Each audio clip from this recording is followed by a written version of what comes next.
स्वागत है आपका राजनीति विज्ञान की कक्षा में। पिछली कक्षा में शीत युद्ध का दौर जब हम पढ़ रहे थे तब हमने उसमें 3 दुनिया के बारे में पढ़ा था। आप चित्र में देख सकते हैं, पीले रंग से अमेरिका और उसके समर्थक देश दिखाए गए हैं, जिसे पहली दुनिया कहा गया।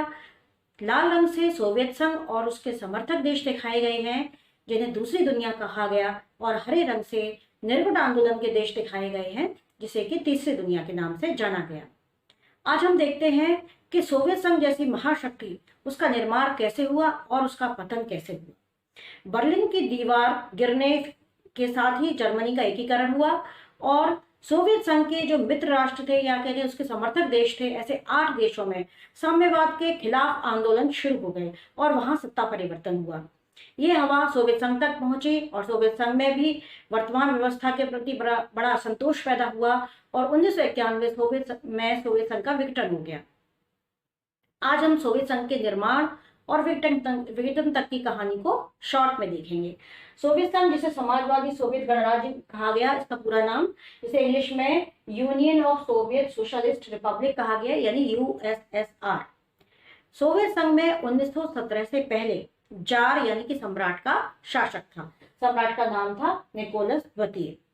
ऐसे में व्लादिमीर लेनिन, जो साम्यवाद के प्रणेता बनकर उभरे, उनके नेतृत्व में सोवियत संघ में एक आंदोलन खड़ा हुआ, जिसमें जार को पराजित होना पड़ा और सोवियत संघ में साम्यवाद की स्थापना हुई। 1922 में रूस और उसके आसपास के छोटे छोटे राज्यों को मिलाकर, उसके आसपास के राज्यों को मिलाकर एक बड़ा देश, जिसे यूएसएसआर या सोवियत संघ हम कहते हैं, इस देश का निर्माण हुआ, जिसमें 15 गणराज्य थे। मानचित्र में आप देख सकते हैं कि किस तरह से 15 गणराज्यों को मिलाकर एक विशाल देश का निर्माण हुआ। सोवियत संघ में राजनीतिक और आर्थिक दोनों दृष्टि से साम्यवाद की स्थापना हुई। राजनीतिक दृष्टि से अगर हम देखें तो यहाँ पर लोकतंत्र की बजाय एक पार्टी का शासन स्थापित हुआ। एक पार्टी का शासन था, जिसे साम्यवादी पार्टी कहा गया।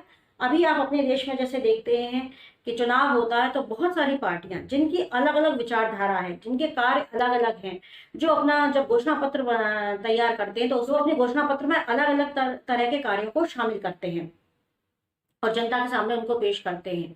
कोई किसी नीति का समर्थन करता है, कोई किसी नीति का समर्थन करता है। मतलब अलग अलग विचारधारा के अलग अलग पार्टियां हैं और जनता अपनी इच्छा से, अपनी जिस विचारधारा से उनका मन मिलता है, उस पार्टी को चुन लेती है। लेकिन सोवियत संघ में ये आजादी नहीं थी। वहां पूरे शासन पर एक ही पार्टी का स्वामित्व था, जो थी साम्यवादी पार्टी। उस साम्यवादी पार्टी में भी कुछ प्रमुख नेताओं का एक ग्रुप था, जिसे कहते थे पोलित ब्यूरो। पोलित ब्यूरो के द्वारा ही सारे निर्णय लिए जाते थे। तो यानी कहें कि सारी शक्ति की, शासन की जो शक्ति थी वो केंद्रित हो गई थी एक जगह पर। और जहां शक्ति केंद्रित हो जाती है वहां जनता की भागीदारी कम से कम हो जाती है और ऐसे में एक तरह का तानाशाही शासन या कहीं निरंकुश शासन स्थापित हो जाता है। अगर हम आर्थिक व्यवस्था की बात करें तो सोवियत संघ में जो क्रांति हुई थी वो पूंजीवाद के खिलाफ हुई थी। पूंजीवाद में उत्पादन के साधन पर निजी नियंत्रण होता है, यानी व्यक्ति विशेष का नियंत्रण होता है। जो व्यक्ति जिस काम से फायदा लाभ कमाता है या कोई संपत्ति अर्जित करता है तो उसकी वो व्यक्तिगत संपत्ति होती है, उसका उस पर अधिकार होता है। लेकिन साम्यवादी की विचारधारा थी कि उत्पादन के साधनों पर समाज का यानी राज्य का नियंत्रण होना चाहिए और राज्य तो अमूर्त होता है, इसलिए उस पर सरकार का नियंत्रण होता है और सरकार जो है वो जो भी लाभ या हानि हो वो सरकार की होती है और सरकार सभी के भरण पोषण के लिए, सभी को रोजगार देने के लिए जिम्मेदार होती है। तो आर्थिक व्यवस्था में भी पूंजीवादी व्यवस्था की बजाय साम्यवादी व्यवस्था आई, जिसमें सरकार ने सभी को रोजगार दिए, सभी की जो आवश्यकताएं थी उनकी पूर्ति की गई, लोक कल्याण के कार्य किए गए, शिक्षा की व्यवस्था, चिकित्सा की व्यवस्था, ये सारे कार्य सरकार के द्वारा किए गए। तो इस तरह से राजनीतिक क्षेत्र में और आर्थिक क्षेत्र में साम्यवाद की स्थापना हुई। अब हम उन महत्वपूर्ण कारणों को देखते हैं जिन्होंने सोवियत संघ को एक बहुत बड़ी शक्ति के रूप में उभार कर एक विशाल राष्ट्र बनाया, एक महान राष्ट्र बनाया। इसमें हम सबसे पहले देखते हैं कि सोवियत संघ के पास ऊर्जा और प्राकृतिक संसाधन जो होते हैं वो काफी मात्रा में थे, इसमें खनिज पदार्थ भी आते हैं। इसलिए सोवियत संघ के विकास के लिए सारे जो आवश्यक वस्तुएं थी वो वहां पर उपलब्ध थी। इसके अलावा संचार की तकनीकी वहाँ बहुत विकसित थी और यातायात के साधन भी बड़े व्यवस्थित और विकसित अवस्था में थे, जो भी किसी भी देश में उद्योगों के विकास के लिए जरूरी होते हैं। वहाँ के लोगों का तकनीकी ज्ञान भी बहुत अच्छा था, इसलिए वहाँ उद्योगों का अच्छा विकास भी हुआ। आप देखते हैं कि अभी तक जो सोवियत संघ का उत्तराधिकारी रूस है, उससे आज भी हम हथियार खरीदते हैं। उनका तकनीकी विकास उच्च कोटि का था। वहाँ औद्योगिकरण भी अच्छा हुआ और ये सारी जो बातें थी, इन्होंने सोवियत संघ को एक महान राष्ट्र बनाया, या ये कहें कि एक महाशक्ति के रूप में उभारा।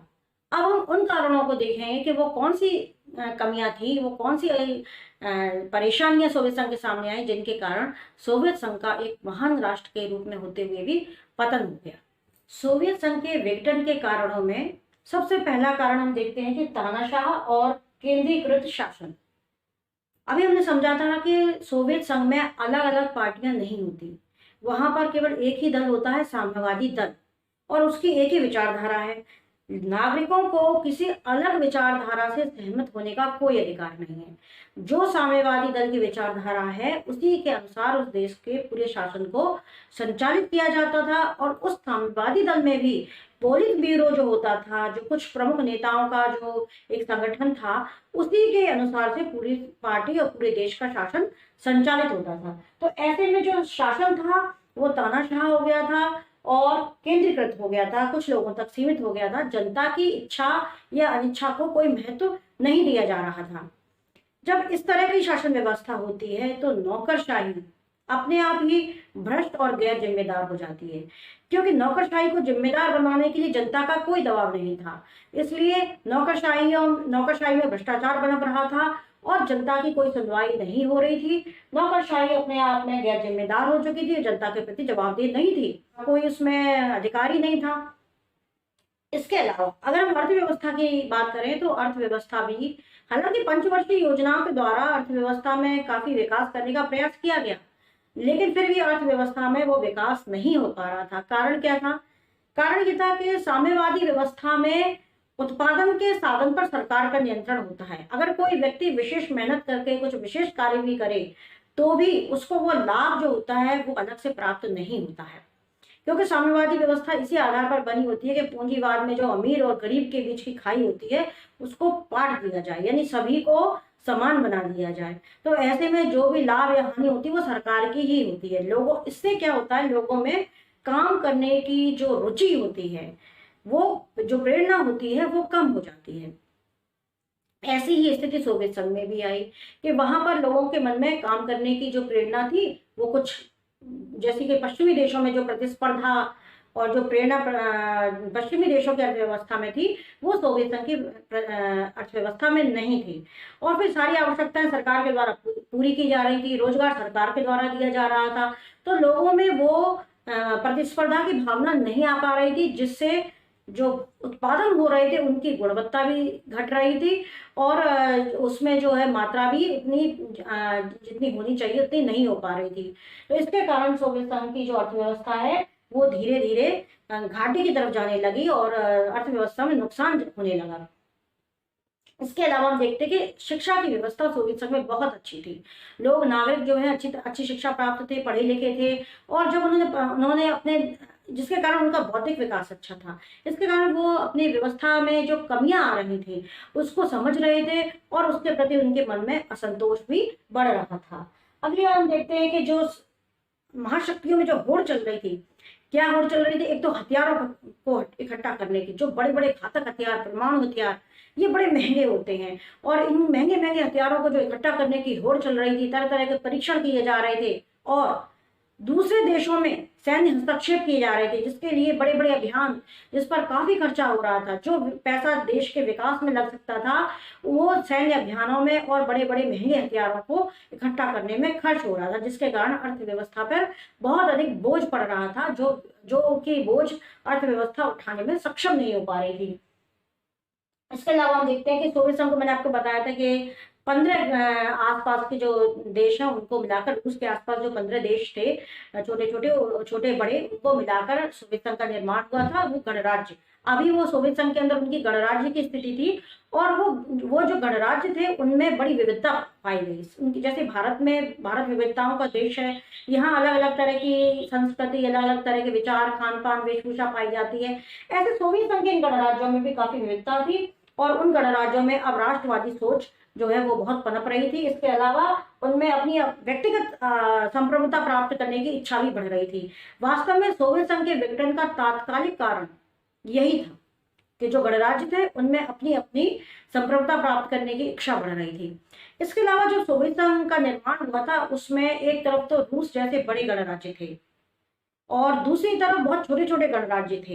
इन दोनों तरह के गणराज्यों में ही आपस में एक दूसरे के प्रति असंतोष था।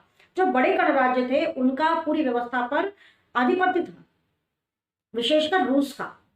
तो राजनीतिक निर्णय हो, आर्थिक निर्णय हो, हर तरह की गतिविधियों में बड़े गणराज्यों का ही पूरा नियंत्रण था। छोटे गणराज्यों को कोई विशेष महत्व नहीं दिया जाता था, इसलिए उनके मन में नाराजगी बढ़ रही थी। दूसरी तरफ जो बड़े गणराज्य थे उनको ये लगता था कि जो हम आर्थिक रूप से संपन्न है, हम संसाधन से संपन्न है, और ये जो छोटे गणराज्य हैं इनका वजन हमें उठाना पड़ रहा है, ये हमारे ऊपर भार के रूप में बन गए हैं।